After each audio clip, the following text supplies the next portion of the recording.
নমস্কার বন্ধুরা, আশা করি আপনারা ভালো আছেন।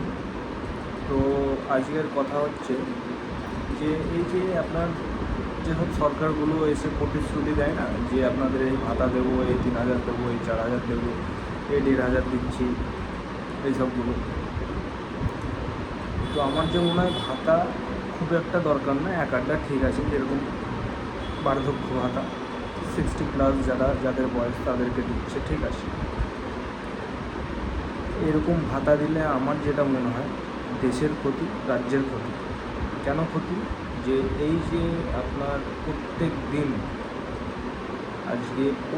দিন সবজির দাম কমা বাড়া করছে, চালের দাম কমা বাড়া করছে, কমছে বাড়ছে, প্রত্যেক দিন কমছে না, বাড়ছে। আর প্রত্যেকটা জিনিসের হাই দাম। প্রত্যেক দিন আপনার যদি একটা চালের যদি 50 টাকা দাম হয়, সেটা 1 টাকা 2 টাকা ডেলি বাড়ছে। এরকম একটা জিনিস হয়ে গেছে, এইরকম পরিস্থিতি। কেন বলুন তো? হয়তো একদিকে যুদ্ধ লেগেছে, আর আরেকদিকে আপনারা এই ভাতা নিচ্ছেন বলে সেই জায়গায় ইলেকট্রিসিটি আমাদের ফ্রি করে দিই, ইলেকট্রিসিটি ফ্রি করে দিই।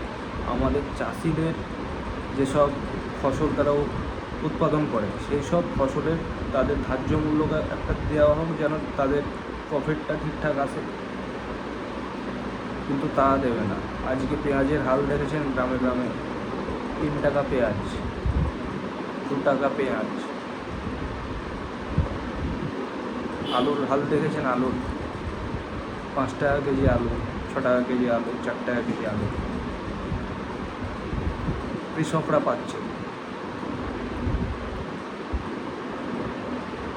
মানুষ এটা বুঝছে না।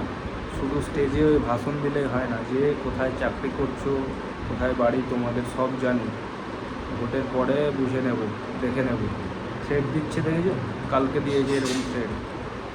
আর এ তো মাননীয়, আপনার যেদিনই স্টেজে ওঠেন সেদিনই কিছু না কিছু থ্রেড দেন মানুষকে, বাঙালিকে, একটা ধর্মকে, যাকেই হোক, যে এই করে নেবো, সেই করে নেবো, ভালো হবে না তোমাদের।